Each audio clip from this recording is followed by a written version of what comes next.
안녕하세요. 구약스타디입니다. 오늘 다루게 될 출애굽기 23장 1절에서 9절은 정직과 정의에 관한 규정들입니다. 의로운 재판장이신 하나님을 섬기는 사람들은 다른 사람들에게 정직한 마음으로 정의를 실천해야 한다는 가르침입니다. 하나님이 원하시는 거룩함은 음식법과 제의적인 규정들 뿐만 아니라 윤리적이고 도덕적인 것들을 아우릅니다. 출애굽기 23장 1절에서 9절이 가르치는 것은 거룩함을 이루려는 하나님의 백성의 헌신이 분쟁의 상황에서 공개적인 공평과 정의로 드러나야 한다는 것입니다. 출애굽기 23장 1절에서 3절까지의 5가지의 금령이 나타납니다. 이 5개의 금령은 사법 과정의 무결성과 공평함을 위험에 빠뜨릴 수 있는 행동들을 금합니다. 그리고 1절에서 3절의 언어는 앞에서 다루었던 손해배상법의 조건적인 문체와는 달리 살인하지 말라, 뭐뭐하지 말라는 10계명의 절대법적 언어와 유사합니다. 그러니까 1절에서 3절까지의 법령들은 10계명 제9계명 내 이웃에 대하여 거짓 증거하지 말라는 계명의 실제적인 적용이라고 할 수 있습니다. 1절에서 3절이 이스라엘 백성들 전체를 향한 말씀이라면 6절에서 9절까지는 주로 이스라엘 재판관들을 향한 말씀입니다. 여기에 기록된 명령들은 하나님께서 공정한 정의와 이웃의 안녕을 얼마나 심각하게 여기시는지 보여줍니다. 하나님의 진실하심은 동료 인간에 대한 진실함으로 드러나야 하며 하나님의 긍휼과 공의는 동료 인간에 대한 대우에 반영되어야 합니다. 너는 허망한 풍설을 전파하지 말며 악인과 연합하여 무함하는 증인이 되지 말며 1절은 소송 당사자들과 증인들에게 암시적으로는 재판관에게 선포합니다. 근거 없는 소문을 사법적 과정에서 증거로 제시하는 것은 허용되지 않습니다. 확인되지 않은 거짓 정보를 퍼뜨리면 무고한 사람에게 큰 피해를 주게 될 뿐만 아니라 공동체에도 큰 피해를 주게 됩니다. 추측성 소문을 퍼뜨리지 말라는 명령은 다만 법정에서의 증언에만 국한된 것이 아닙니다. 하나님의 백성은 일상생활에서, 직장에서, 교회 공동체 안에서 다른 사람들에 대한 근거 없는 소문을 퍼뜨려서는 안 될 것입니다. 1절 후반부는 사기를 치거나 속일 목적을 가진 증인 쪽과 연합해서 공모하는 것을 금지합니다. 그것은 악한 자의 행위를 돕고 무고한 자를 함정에 빠뜨리는 행위이기 때문입니다. 다수를 따라 악을 행하지 말며 송사에 다수를 따라 부정당한 증거를 하지 말며 다수의 의견이 잘못된 경우 다수의 견해를 따라서 악에 가담함으로써 정의를 왜곡하지 말아야 합니다. 타락한 인간의 본성은 다수의 의견에 따르도록 유혹할 것입니다. 그러나 다수의 의견이 악행을 정당화하지 않습니다. 또한 다수가 따르는 견해라고 해서 항상 진실된 것이 아니라는 것입니다. 비록 소수의 견해지만 그것이 옳다면 흔들리지 말고 옳은 쪽을 선택해야 한다는 것입니다. 가난한 자의 송사라고 편벽되이 두어하지 말지니라. 공정한 재판을 위하여 소송 당사자의 사회적 신분에 아무런 배려가 주어지지 않습니다. 성서는 반복해서 사회적 약자, 가난한 자에 대하여 특별히 관심을 가지고 보호하라고 명령합니다. 그러나 가난한 자를 긍휼히 여기는 마음이 재판에서 정의를 왜곡하는 것에 대하여 분명히 경고합니다.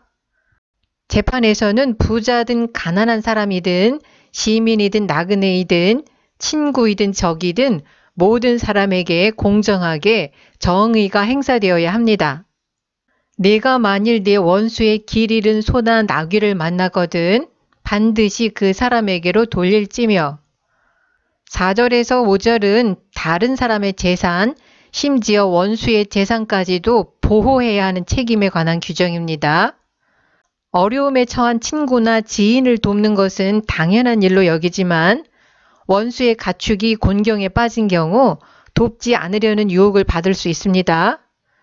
본문은 적대적이고 보복하려는 감정이 인간의 자비심을 압도해 버리는 것을 금지합니다.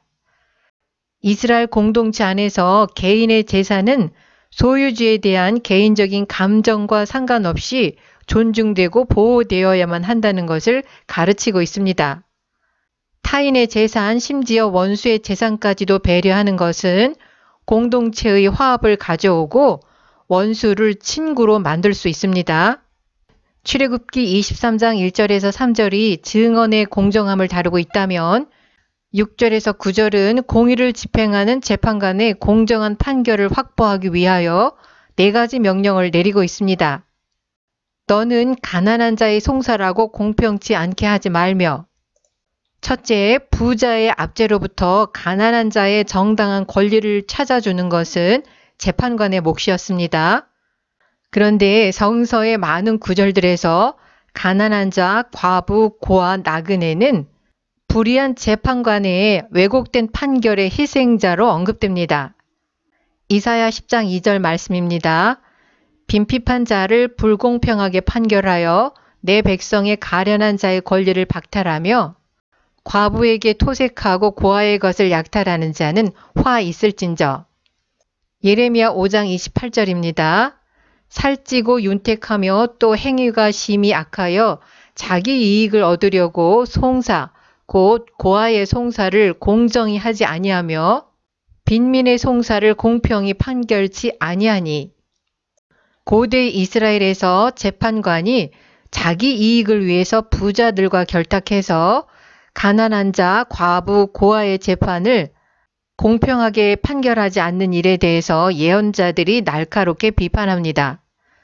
오늘날의 재판에서는 이러한 일들이 일어나지 않을까요? 거짓 일을 멀리하며 무죄한 자와 의로운 자를 죽이지 말라. 나는 악인을 의롭다 하지 아니하겠노라. 두 번째 명령은 유죄가 명확하게 입증되지 않은 사람에게 사형을 선고하는 것에 대한 경고입니다. 의심스러운 경우에 무리하게 유죄 선고를 내려서 죄 없는 사람을 죽이는 것보다는 유죄를 입증할 만한 증거가 불충분할 때는 악인을 의롭다 하지 않으시는 하나님께 맡기고 무죄를 선고하는 편이 억울한 희생자를 만들지 않는다는 것입니다.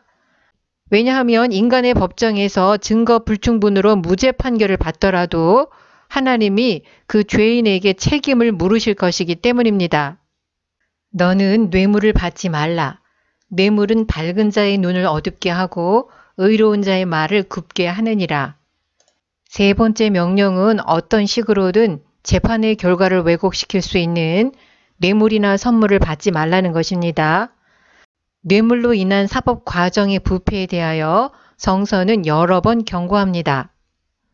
이사야 1장 23절입니다. 내 방백들은 패역하여 도적과 짝하며 다 뇌물을 사랑하며 사례물을 구하며 고아를 위하여 신원치 아니하며 과부의 송사를 수리치 아니하는도다. 또한 사무엘의 아들들은 사무엘의 행위를 따르지 않고 뇌물을 받고 판결을 굽게 하였습니다. 하나님은 사람을 외모로 보지 않으시며 뇌물을 받지 않으십니다. 그리고 뇌물을 받는 자는 신명기 27장에서 저주를 받는 사람들의 목록에 포함됩니다. 랍비의 뇌물 규정은 말로 하는 뇌물까지 포함하는 것으로 확장됩니다. 구체적으로 뇌물은 눈이 밝은 사람의 눈을 멀게 하고 정의로운 사람의 말을 굽게 하는 힘이 있습니다.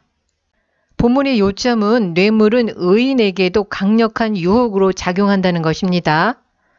일단 뇌물을 받게 되면 공정한 판단을 내릴 수 없게 된다는 것입니다. 그런데 뇌물 수수 금지에서 주목할 점은 뇌물 제공에 대한 금지는 없다는 것입니다. 이것은 재판의 공정성을 보장하고 유혹을 피하는 책임이 전적으로 판사에게 있음을 분명히 하는 것입니다. 너는 이방 나그네를 압제하지 말라. 너희가 애굽 땅에서 나그네 되었었은즉 나그네의 정경을 아느니라. 네 번째 명령은 나그네에게도 공정하게 재판하라는 것입니다.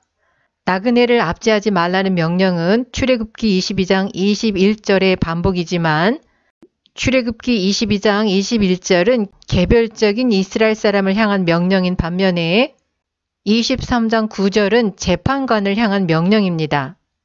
뇌물로 인한 재판 결과의 왜곡은 소송 당사자와 재판관의 친밀함에 의해서 야기되었지만 9절에서 재판의 왜곡은 소원한 관계에서 비롯됩니다. 거짓 증언, 편파적인 재판, 약자를 학대하는 행위는 정의를 훼손하고 폭정의 문을 열어서 이스라엘의 자유와 번영을 쇠퇴시킬 것입니다. 오늘 영상은 여기서 마치겠습니다. 시청해 주셔서 감사합니다.